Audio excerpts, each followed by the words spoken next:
Hi students, ഇന്ന് നമ്മൾ എടുക്കാൻ പോകുന്നത് BA യൂണിറ്റ് 4 ആണ്. യൂണിറ്റിൻ്റെ പേര് ക്ലാസ് ആൻഡ് ക്ലാസ് സ്ട്രഗിൾ എന്നാണ്. ഇതിൻ്റെ പാർട്ട് 2 ആണ് നമ്മൾ എടുക്കുന്നത്.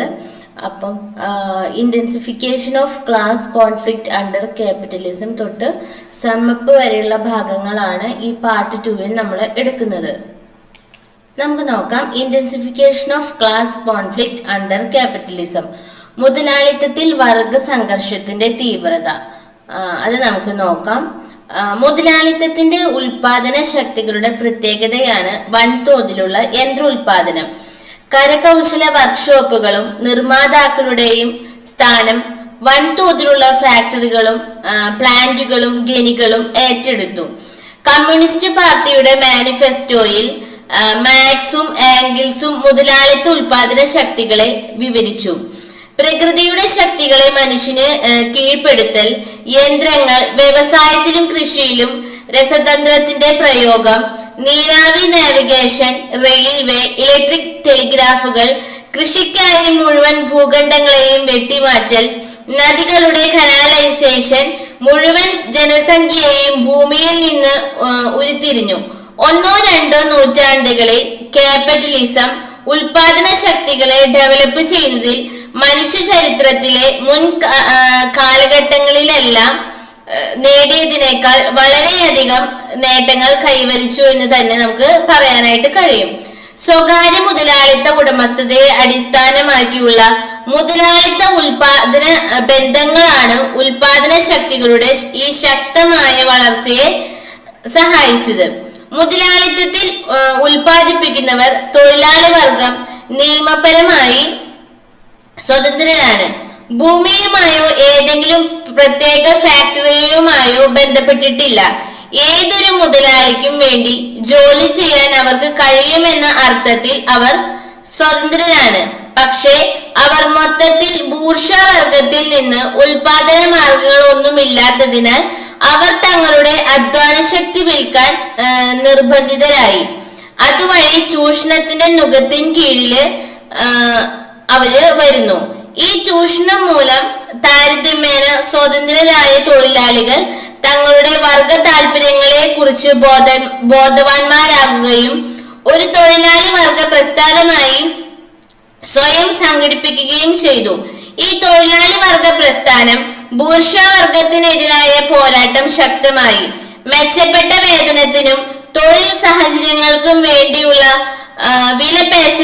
വിലപേശലിലൂടെയാണ് ഇത് ആരംഭിച്ചത്. മുതലാളിത്ത വ്യവസ്ഥയെ അട്ടിമറിക്കാൻ ലക്ഷ്യമിട്ടിട്ടുള്ള തീവ്രമായ വർഗ സംഘർഷത്തിലേക്ക് ഇത് കലാശിച്ചു. മുതലാളിത്ത വ്യവസ്ഥ അസമത്വത്തിന്റെയും ചൂഷണത്തിന്റെയും വർഗ വൈരാഗ്യത്തിന്റെയും ഏറ്റവും രൂക്ഷമായ രൂപത്തെ പ്രതീകപ്പെടുത്തുന്നുവെന്ന് മാർക്സ് പറഞ്ഞു. ഇത് സമൂഹത്തിന്റെ ഒരു പുതിയ ഘട്ടത്തിലേക്ക്, അതായത് കമ്മ്യൂണിസത്തിലേക്ക് നയിക്കുന്ന ഒരു സോഷ്യലിസ്റ്റ് വിപ്ലവത്തിന് വഴിയൊരുക്കുന്നു.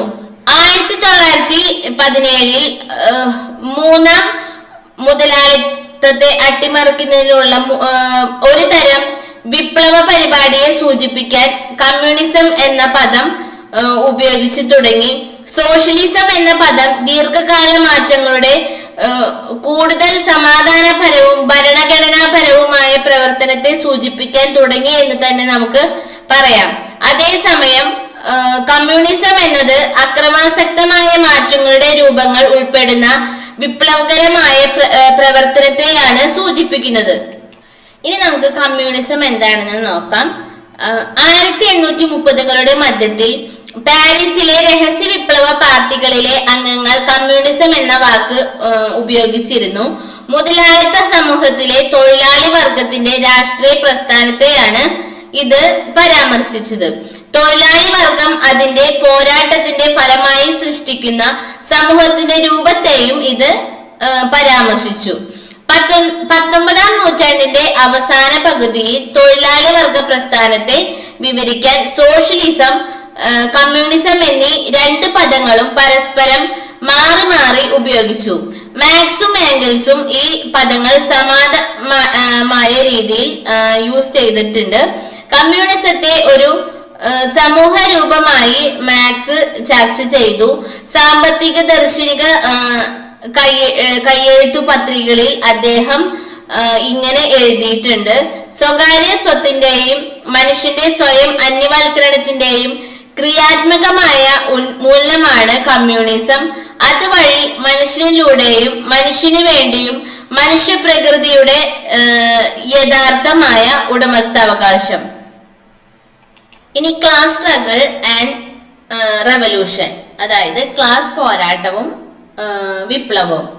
മാർക്സിന്റെ അഭിപ്രായത്തിൽ ഉൽപാദന രീതി അല്ലെങ്കിൽ സാമ്പത്തിക ഘടനയാണ് സമൂഹത്തിന്റെ അടിത്തറ എന്ന് വ്യക്തമാണ്. ഈ അടിസ്ഥാന സൗകര്യങ്ങളിലെ ഏതൊരു മാറ്റവും ഉപരിഘടനയിലും തൽഫലമായി ഒരു സമൂഹത്തിലും അടിസ്ഥാനപരമായ മാറ്റങ്ങൾക്ക് കാരണമാകാൻ ഇടയുണ്ട്. ഉൽപാദന രീതിയിലെ മാറ്റങ്ങൾ അടിസ്ഥാനപരമായി ഉൽപാദന ശക്തികളിലും ഉൽപാദന ബന്ധങ്ങളിലും ഉണ്ടാകുന്ന മാറ്റങ്ങളാണ്. പ്രാകൃത സമൂഹഘട്ടത്തിൽ മിച്ച ഉൽപാദനം ഉണ്ടായിരുന്നില്ല. അതിനാൽ ഉൽപാദന മാർഗങ്ങളുടെ സ്വകാര്യ ഉടമസ്ഥത മൂലമുണ്ടാകുന്ന അസമത്വവും ചൂഷണവും അതിൽ ഉണ്ടായിരുന്നില്ല. ഉൽപാദന മാർഗങ്ങൾ സമൂഹത്തിന്റെ പൊതു സ്വത്തായിരുന്നു. ഉൽപാദന ശക്തികളുടെ വികാസവും പുരോഗതിയും മൂലം ഉൽപാദനക്ഷമത വർദ്ധിച്ചു. ഇത് ഉൽപാദന മാർഗങ്ങളുടെ സ്വകാര്യ ഉടമസ്ഥതയ്ക്കും ഉൽപാദന ബന്ധങ്ങളിലും മാറ്റത്തിന് കാരണമായി. ഇത് പ്രാകൃത സാമുദായിക വ്യവസ്ഥയുടെ അന്ത്യം കുറിച്ചു. അങ്ങനെ അടിമ ഉടമസ്ഥത സമൂഹത്തിന്റെ നീണ്ട അടിമ ഉടമസ്ഥതയിലുള്ള സമൂഹത്തിൽ അടിമ ഉടമകളും തമ്മിലുള്ള വർഗ സംഘർഷത്തിന്റെ ചരിത്രം ആരംഭിച്ചു. വർഗ സംഘർഷം എന്നിവയുമായി ചേർന്ന് യൂണിവേഴ്സിറ്റിയുടെ ആവിർഭാവം ഉണ്ടാകുന്നു. അടിമകൾ അതിന്റെ ഉന്നതിയിലെത്തി. അടിമത്തത്തിൽ നിന്ന് ഫ്യൂഡലിസ്റ്റ് ഉൽപാദന രീതിയിലേക്കുള്ള മാറ്റം. ഇതുവരെയുള്ള സമൂഹത്തിന്റെ ചരിത്രം വർഗ സമരത്തിന്റെ ചരിത്രമാണെന്ന് മാർക്സ് പറഞ്ഞിട്ടുണ്ട്. ഇതിനർത്ഥം സമൂഹത്തിന്റെ മുഴുവൻ ചരിത്രവും വർഗ സമരത്തിന്റെ വിവിധ ഘട്ടങ്ങളും കാലഘട്ടങ്ങളും കൊണ്ട് നിറഞ്ഞിരിക്കുന്നു എന്നാണ്. വർഗ സമരത്തിന്റെ ഈ ചരിത്രം അടിമ ഉടമസ്ഥതയിലുള്ള സമൂഹത്തിൽ ആരംഭിച്ച് ഫ്യൂഡൽ സമൂഹത്തിലൂടെ തുടരുന്നു. അവിടെ ഈ വർഗ സമരം ഫ്യൂഡൽ പ്രഭുക്കന്മാരുടെ വർഗങ്ങൾക്കും ഭൂരഹിതരായ കർഷക തൊഴിലാളികൾക്കും അല്ലെങ്കിൽ സെർഫുകൾക്കും ഇടയിലാണ്. ഉൽപാദന രീതിയിലും വർഗ സമരത്തിലും വന്ന മാറ്റം കാരണം സമൂഹത്തിന്റെ ഒരു പുതിയ ഘട്ടം, അതായത് മുതലാളിത്തം പഴയ ഫ്യൂഡൽ വ്യവസ്ഥയെ മാറ്റി സ്ഥാപിക്കുന്നുണ്ട്. മുതലാളിത്ത ഉൽപാദന രീതിയിൽ വർഗവൈരുദ്ധ്യം ഏറ്റവും മൂർച്ചയുള്ള മാനങ്ങൾ കൈവരിക്കുന്നു. തൊഴിലാളി വർഗ പ്രസ്ഥാനം മൂർച്ഛിക്കാൻ തുടങ്ങുകയും അതിന്റെ ഉച്ചസ്ഥായിയിൽ എത്തുകയും ചെയ്തു. മുതലാളിമാരുടെ വർഗവും വ്യവസായിക തൊഴിലാളികളുടെ വർഗവും തമ്മിലുള്ള ഒരു വർഗ സംഘർഷത്തിലൂടെ മുതലാളിത്ത വ്യവസ്ഥ സോഷ്യലിസത്താൽ മാറ്റി സ്ഥാപിക്കപ്പെട്ടു. ഈ അക്രമാസക്തമായ മാറ്റത്തെ മാർക്സ് വിപ്ലവം എന്ന് വിശേഷിപ്പിച്ചു. അടുത്ത വിഭാഗത്തില് ഈ വിപ്ലവത്തെ കുറിച്ചിട്ട് വിപ്ലവത്തെ കുറിച്ചുള്ള ആശയത്തെ കുറിച്ച് നമ്മൾ വ്യക്തമായിട്ട് ചർച്ച ചെയ്യും. മുതലാളിത്ത വ്യവസ്ഥയിലെ വർഗ വൈരുദ്ധ്യവും തുടർന്ന് വർഗ സംഘർഷവും ഒരു വിപ്ലവത്തിലൂടെ മുതലാളിത്തത്തിന് പകരം സോഷ്യലിസത്തെ കൊണ്ടുവരുമെന്ന് മാർക്സ് പറഞ്ഞു. ഇവിടെ ഒരു ചോദ്യം ഉയരുന്നുണ്ട്: ഈ വൈരുദ്ധ്യത്തിന്റെ അടിസ്ഥാനം എന്താണ്? ശക്തികളും ഉൽപാദന ബന്ധങ്ങളും തമ്മിലുള്ള വൈരുദ്ധ്യമാണ് ഈ വൈരുദ്ധ്യത്തിന്റെ അടിസ്ഥാനം എന്നാണ് മാർക്സിന്റെ ഉത്തരം. ബൂർഷ്വാസി നിരന്തരം കൂടുതൽ ശക്തമായ ഉൽപാദന മാർഗങ്ങൾ സൃഷ്ടിക്കുന്നു. എന്നാൽ ഉൽപാദന ബന്ധങ്ങൾ, അതായത് ഉടമസ്ഥാവകാശ ബന്ധങ്ങളും വരുമാന വിതരണവും ഒരേ നിരക്കിൽ കൈമാറ്റം ചെയ്യപ്പെടുന്നില്ല. മുതലാളിത്ത ഉൽപാദന രീതിക്ക് മൊത്തത്തിൽ ഉൽപാദിപ്പിക്കാൻ കഴിയും. എന്നാൽ ഈ വൻതോതിലുള്ള ഉൽപാദനവും സമ്പത്തിന്റെ വർധനവും ഉണ്ടായിരുന്നിട്ടും ജനസംഖ്യയുടെ ഭൂരിഭാഗവും ദാരിദ്ര്യവും ദുരിതവും അനുഭവിക്കുന്നു. മറുവശത്ത് എണ്ണാനോ സങ്കല്പിക്കാനോ പോലും കഴിയാത്തത്ര സമ്പത്തുള്ള കുറച്ച് കുടുംബങ്ങളെയും കാണാം. ദരിദ്രത്തിന്റെയും ദുരിതത്തിന്റെയും ഒരു വലിയ സമുദ്രത്തിൽ ഈ വ്യക്തവും വിശാലവുമായ അസമത്വങ്ങൾ സമൃദ്ധിയുടെ ചില ചെറിയ ദ്വീപുകൾ സൃഷ്ടിക്കുന്നുണ്ട്. ഈ അസമത്വത്തിന്റെ ഉത്തരവാദിത്തം അസമമായ രീതിയിൽ ഉൽപ്പന്നങ്ങൾ വിതരണം ചെയ്യുന്ന അസമമായ ചൂഷണാത്മകമായ ഉൽപാദന ബന്ധങ്ങളിലാണ്. മാക്സിന്റെ അഭിപ്രായത്തിൽ ഈ വൈരുദ്ധ്യം ഒടുവിൽ ഒരു വിപ്ലവകരമായ പ്രതിസന്ധി സൃഷ്ടിക്കും. ജനസംഖ്യയുടെ ബഹുഭൂരിപക്ഷം വരുന്നതും കൂടുതൽ രൂപപ്പെടുന്നതുമായ തൊഴിലാളി വർഗം ഒരു വർഗമായി, അതായത് അധികാരം പിടിച്ചെടുക്കാനും സാമൂഹിക ബന്ധങ്ങളുടെ പരിവർത്തനത്തിനും വേണ്ടി ആഗ്രഹിക്കുന്ന ഒരു സാമൂഹിക അസ്തിത്വമായിട്ട് മാറും.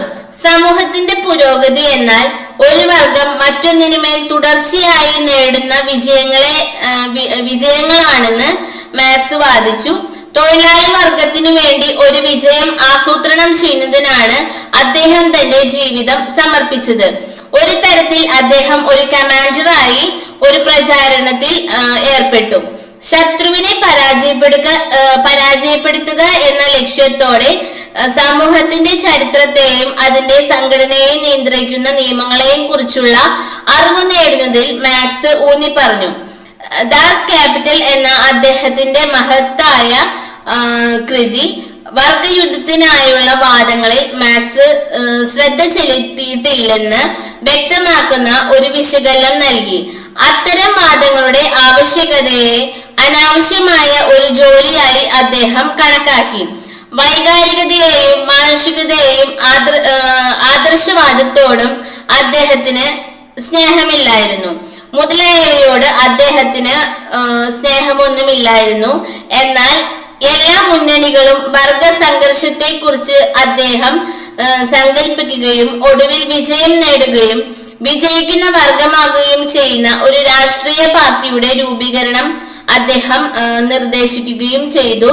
വർഗങ്ങൾ തമ്മിലുള്ള സംഘർഷം എന്ന ആശയം ആദ്യമായി മുന്നോട്ട് വെച്ചത് മാർക്സ് ആണെന്ന് നമുക്ക് അറിയാം. സാമൂഹിക വർഗങ്ങൾ തമ്മിലുള്ള പോരാട്ടങ്ങളുടെ ചരിത്രമായി മനുഷ്യ ചരിത്രത്തെ കുറിച്ച് സെന്റ് സൈമൺ എഴുതി. 1890-കളിൽ ഫ്രഞ്ച് രാഷ്ട്രീയ പ്രക്ഷോഭകനായ ബാബ്യൂഫ് തൊഴിലാളി വർഗത്തിന്റെ സ്വേച്ഛാധിപത്യത്തെ കുറിച്ചും വൈറ്റ്ലിങ്ങിനെ കുറിച്ചും സംസാരിച്ചു. 19-ാം നൂറ്റാണ്ടിൽ ബ്ലാങ്കി ബാബ്യൂഫിന്റെ ആശയങ്ങൾ വികസിപ്പിച്ചെടുത്തു. ഫ്രഞ്ച് സ്റ്റേറ്റ് സോഷ്യലിസ്റ്റുകൾക്ക് ഭാവി നിലപാട് രൂപപ്പെടുത്തി. വ്യവസായിക സംസ്ഥാനങ്ങളിലെ തൊഴിലാളികളുടെ പ്രാധാന്യം വാസ്തവത്തിൽ 18-ാം നൂറ്റാണ്ടിൽ നിരവധി ചിന്തകർ അത്തരം സിദ്ധാന്തങ്ങൾ മുന്നോട്ട് വെച്ചു. ഈ വസ്തുക്കളെല്ലാം വേർതിരിച്ചെടുക്കുക എന്ന പ്രശംസനീയമായ ദൗത്യം മാർക്സ് നിർവഹിച്ചു. കൂടാതെ ഒരു പുതിയ സാമൂഹിക വിശകലന സംവിധാനം നിർമ്മിച്ചു. വർഗസമരത്തെ കുറിച്ചുള്ള അദ്ദേഹത്തിന്റെ വിശകലനം ലളിതമായ അടിസ്ഥാന തത്വങ്ങളുടെയും പ്രായോഗിക വിശദാംശങ്ങളുടെയും ഒരു സവിശേഷ മിശ്രിതം തന്നെയായിരുന്നു. മാർക്സിന്റെ അഭിപ്രായത്തിൽ സാമൂഹിക വർഗീകരണത്തിന്റെ അടിത്തട്ട് തൊഴിലാളി വർഗമാണ്. അതിനു താഴെ ഒരു വർഗവുമില്ല. അതിനാൽ തൊഴിലാളി വർഗത്തിന്റെ വിമോചനം വാസ്തവത്തിൽ മനുഷ്യരാശിയുടെ വിമോചനമായിരിക്കും. അന്തിമ യുദ്ധം നടത്താനുള്ള ബൂർഷ്വാസിയുടെ അവകാശത്തെ മാർക്സ് അംഗീകരിക്കുന്നു. എന്നാൽ തൊഴിലാളി വർഗത്തെ സംബന്ധിച്ചിടത്തോളം പോരാട്ടം അതിന്റെ നിലനിൽപ്പിന് വേണ്ടിയാണ്. അത് വിജയിക്കേണ്ടതുണ്ട്. തൊഴിലാളി വർഗത്തിന്റെ വിപ്ലവങ്ങൾ മുൻകാല വിപ്ലവങ്ങളിൽ നിന്ന് വ്യത്യസ്തമായിരിക്കും. മുൻകാലങ്ങളിലെ എല്ലാ വിപ്ലവങ്ങളും ന്യൂനപക്ഷങ്ങൾ നേടിയെടുത്തത് ന്യൂനപക്ഷങ്ങളുടെ നന്മയ്ക്കായിട്ടാണ്. തൊഴിലാളി വർഗത്തിന്റെ വിപ്ലവം എല്ലാവരുടെയും നന്മയ്ക്കായിട്ടാണ് ബഹുഭൂരിപക്ഷവും നേടിയെടുക്കുന്നത്. അതിനാൽ തൊഴിലാളി വർഗ വിപ്ലവം വർഗങ്ങളുടെയും മുതലാളി സമൂഹത്തിന്റെ വിരുദ്ധ സ്വഭാവത്തിന്റെയും അന്ത്യം കുറിക്കും. ഇതിനർത്ഥം സ്വത്തിന്റെ സ്വകാര്യ ഉടമസ്ഥാവകാശം ഇല്ലാതാക്കപ്പെടും എന്നാണ്. തൊഴിലാളി വർഗം സംയുക്തമായി ഉൽപാദന മാർഗങ്ങൾ സ്വന്തമാക്കുകയും സമൂഹത്തിലെ അംഗങ്ങളുടെ ആവശ്യങ്ങൾക്കനുസരിച്ച് ഉൽപ്പന്നങ്ങൾ വിതരണം ചെയ്യുകയും ചെയ്യും. ഈ ഘട്ടത്തെ തൊഴിലാളി വർഗത്തിന്റെ സ്വേച്ഛാധിപത്യ ഘട്ടം എന്ന് വിളിക്കുന്നു. ഈ ഘട്ടം പിന്നീട് സ്റ്റേറ്റ് ഇല്ലാത്ത സമൂഹമായി മാറും. അവിടെ കമ്മ്യൂണിസ്റ്റ് വ്യവസ്ഥ ഒടുവിൽ സമൂഹത്തിൽ സ്ഥാപിക്കപ്പെടും. ഇത് ഭാവിയിലേക്കുള്ള എല്ലാത്തരം സാമൂഹിക വർഗങ്ങളെയും എല്ലാത്തരം വർഗ സംഘർഷങ്ങളെയും അവസാനിപ്പിക്കും. ഇത് തൊഴിലാളി വർഗത്തിന്റെ അന്യവൽക്കരണത്തെയും അർത്ഥമാക്കും. അന്യവൽക്കരണം എന്ന ആശയം ഇപ്പോൾ മാർക്സിന്റെ പ്രധാന ആശയങ്ങളിൽ ഒന്നായി കണക്കാക്കപ്പെടുന്നതിനാൽ ഇത് അടുത്ത ചാപ്റ്ററിൽ ഇത് കൃത്യമായിട്ട് വിശകലനം ചെയ്യുന്നുണ്ട്. ഇനി അടുത്ത ടോപ്പിക്കാണ് മാർക്സ് കൺസെപ്റ്റ് ഓഫ് അലൈനേഷൻ. അന്യവൽക്കരണത്തെ കുറിച്ചുള്ള മാർക്സിന്റെ ആശയം. അന്യവൽക്കരണം എന്നതിന്റെ അക്ഷരാർത്ഥത്തിൽ വേർപിരിയൽ എന്നാണ് അർത്ഥമാക്കുന്നത്. സാഹിത്യത്തിൽ ഈ പദം പലപ്പോഴും യൂസ് ചെയ്യാറുണ്ട്. മാർക്സ് അതിന് ഒരു സാമൂഹിക അർത്ഥം നൽകിയിട്ടുണ്ട്.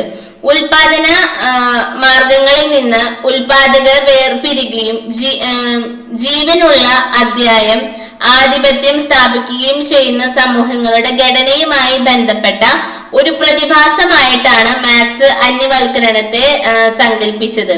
ഒരു ഫാക്ടറിയിലെ ഒരു ഷൂ നിർമ്മാതാവിന്റെ ഉദാഹരണം നമുക്ക് എടുക്കാം.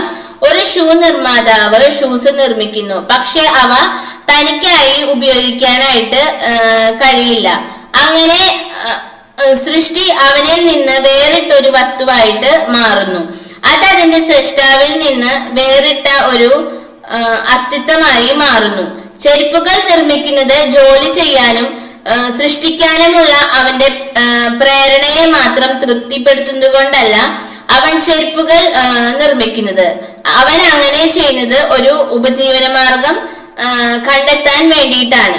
ഒരു തൊഴിലാളിയെ സംബന്ധിച്ചിടത്തോളം ഈ വസ്തുനിഷ്ഠീകരണം കൂടുതൽ പ്രസക്തമാക്കുന്നത് ഒരു ഫാക്ടറിയിലെ ഉൽപാദന പ്രക്രിയ പല ഭാഗങ്ങളായി വിഭജിക്കപ്പെടുന്നതിനാലും അയാളുടെ ജോലി മൊത്തത്തിന്റെ ചെറിയ ഭാഗം മാത്രമായിരിക്കാം എന്നതിനാലുമാണ്.